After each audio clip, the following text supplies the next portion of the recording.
Okay then.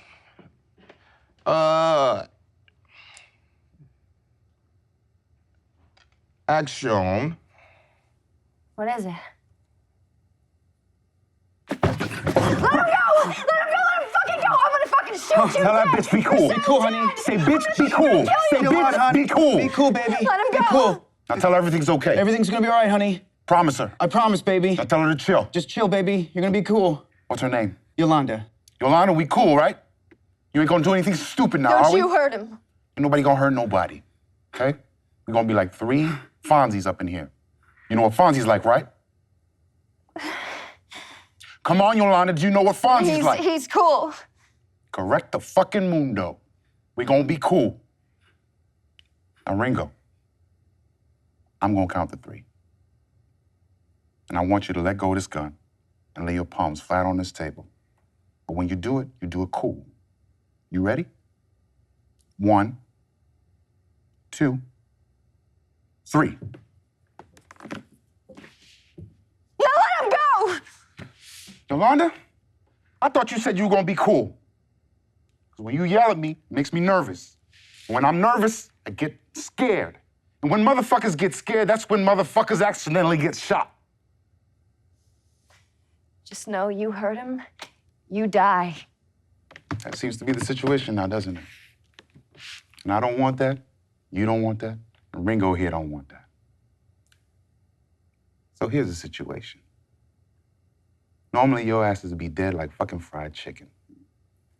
But you happen to be pulling this shit while I'm in a transitional period. I don't want to kill you. I want to help you, right? But I can't give you this case here. It don't belong to me. Besides, I've been through too much shit this morning on behalf of this case here to just hand it over to you. What the fuck is going on here? It's cool, Vincent, it's cool. Don't do a goddamn thing. Now, Yolanda, it's cool, baby. Be cool. If nothing's changed, we're still just talking. Tell her it's cool. It's cool, baby. We're still talking. What the hell is going on here, Jules? Nothing I can't handle. I want you to hang back and don't do anything unless it's absolutely necessary. Check. Now, Yolanda, how we doing, baby? I have to pee, I want to go home. You're doing all right. You're doing just fine. You're doing great. Ringo's proud of you, and so am I. It's almost over. Now I want you to go in that bag, find my wallet. Which one is it? The one that says bad motherfucker on it. I want you to open it up. Take out the cash. How much is there? About $1,500. I want you to put it in your pocket. It's yours. Now that along with the wallets and the register makes it a cool little score. If you give this Nimrod $1,500, I'm gonna shoot him on general principle. You ain't gonna do a goddamn thing. Now sit back and shut the fuck up. Besides, I'm not just giving it to him. I'm buying something for my money. You know what I'm buying, Jules? What? That's it. Thank you, sir. Your life. I'm giving you that money so I don't have to kill your ass. You read the Bible? Not regularly. There's a passage I got memorized, Ezekiel 25:17. The path of the righteous man is beset on all sides by the inequities of the selfish and the tyranny of evil men. Blessed is he in the name of the charity and goodwill, shepherds the weak through the valley of the darkness. For he is truly his brother's keeper and the finder of lost children. And I will strike down upon thee with great vengeance and furious anger those who attempt to poison and destroy my brothers. And you will know I am Lord when I lay my vengeance upon you. I've been saying that shit for years. And if you ever heard it, it meant your ass. I never really questioned what it meant. I thought it was just a cool-blooded shit to say to a motherfucker before you pop the cap in his ass. But I saw some shit this morning, made me think twice. Now I'm thinking, It could mean you're the evil man, and I'm the righteous man. And the Mr. 45 here, he's the shepherd protecting my righteous ass in the valley of the darkness. Or it could be that you're the righteous man, and I'm the shepherd, and it's the world that's evil and selfish. I'd like that. But that shit ain't the truth. The truth is you're weak, and I'm the tyranny of evil men. But I'm trying. I'm trying real hard to be the shepherd. Great. Cut. Okay. You rocked through the part you knew. It's awesome. You commanded the scene. You did what you needed to do. You made him give her orders, reassurance, do all the things. You're at this point when you're, but I saw some shit this morning that made me think twice. So you ran through that. Like, I saw some shit this morning that made me think twice. Now I'm thinking, no, it's like, I saw some shit this morning that made me think twice. So now I'm thinking. Twice. It could mean that, you're the evil man and I'm the righteous man. You gotta go, you, I. Make that total distinction between the two. Like, you're the evil man and you're the righteous man, and I'm the evil man. It's like, you're the evil man and I'm the righteous man. Because you're hitting this thing yourself, you're trying to make it make some sense for you too, and I'm the shepherd and it's the world. I'm the shepherd and it's the world. You just ran through it, and I knew you were reading it, but you ran through it. But, the important things to make an audience understand and for you to grasp the gravity of what it is. And, and it's the world that's evil and selfish, I like to think that, I like that, but that shit ain't true. The truth is, you're the weak, and I'm the tyranny. What is that? What is he? Huh? What is that? What is he? What is he saying? The truth is that you're one of the weak people, and I'm one of the strong people, and I'm the evil of the world, and I have dominion over you, And I don't want to be that person anymore. Yeah. I'm trying. I'm trying to be the shepherd. I want to lead you through the valley of darkness. I don't want to be the bad shit that's in the valley of darkness that's there to fuck you up. Right. I'm here, I want to be a productive member of society as opposed to what I am right now.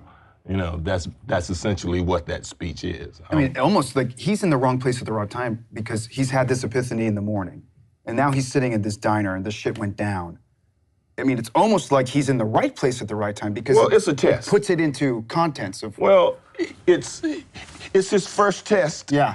Since he's made a decision that he's getting out of life. Like he just told Vincent, I'm gonna go walking around the world. And said, you gonna be a fucking bum? I'm just gonna go walking around the world, check out what's happening. He turned into Caine in Kung Fu. If you ever watched that, I'm gonna just walk around and I'm gonna get into adventures. I'm not gonna stop killing people, but I'm gonna kill the right people now. That's essentially what he's already told him he's going to do, and now he's facing his first test, which is what I was saying that Quentin actually wrote that. He closed his eyes when he first walked up and asked him to open up the case, and he says, I'm gonna count to 3, and if you don't open that case, I'm gonna put a bullet in your face. And he goes, 1, he closed his eyes, and he shot through the table, and he would kill him, and he would reach over, and then he would shoot her off the table. And by the time he got to 3, he opened his eyes, and they're still there, and realized that's what I would have done, so fucking I'm gonna open the case. So that's what that is. That's his first test as this new man that you say you are. Because the audience would actually think that was some real shit. It's like, fucking Jules, he killed those motherfuckers. And he woke up, when he opened his eyes, and like, oh shit, I'm not that guy anymore.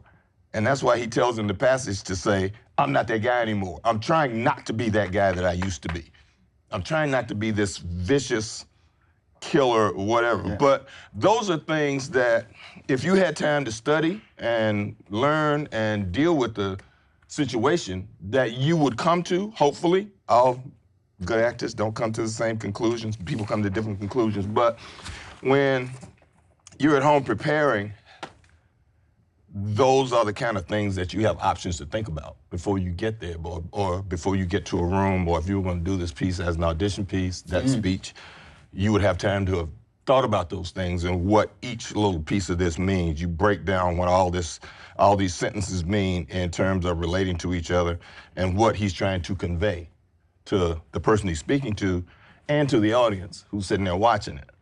You're all going through this stuff prior to this, you know, very cleanly and like cool, and it's working. But that's just what that is. The workings of time or how you prepare. I mean, I don't know how you prepare to do stuff or what you do or how you look at, you know, passages, or how you memorize them or what your process is. And I'm sure each of you have a different process. Well, your what's process? what do you do? What's your process? I don't have a process. You just read it and that's it. No, not necessarily. Well, you know, I go through passages and I go through, I think every scene has a goal.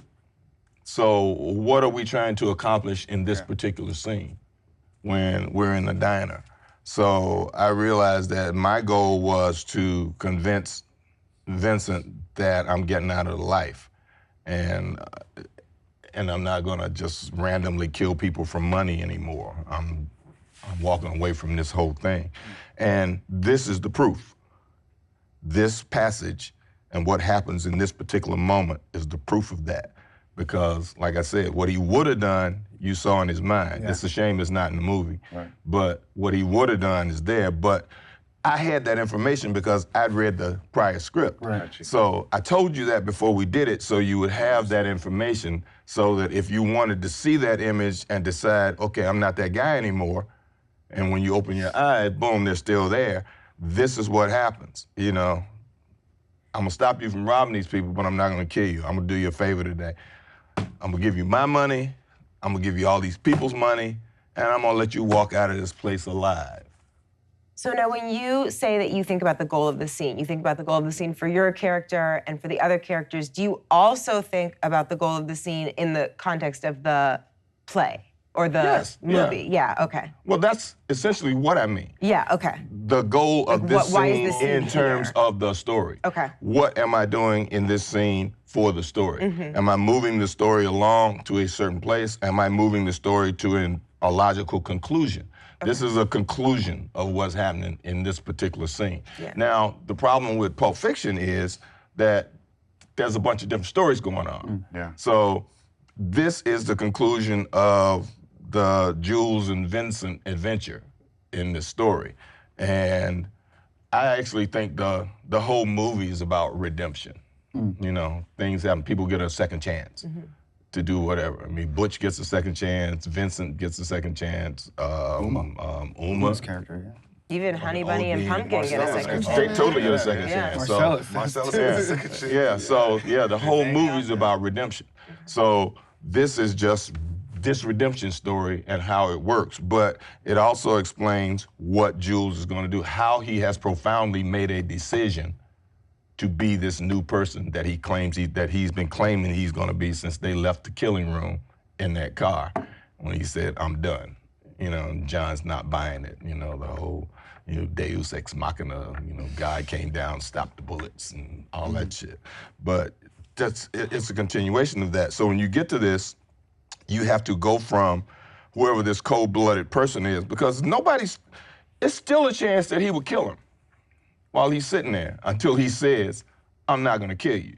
You know, normally when you hear that shit, that meant your ass. But, you know, normally you'd be dead as fried chicken. But you caught me on the day I'm in transition.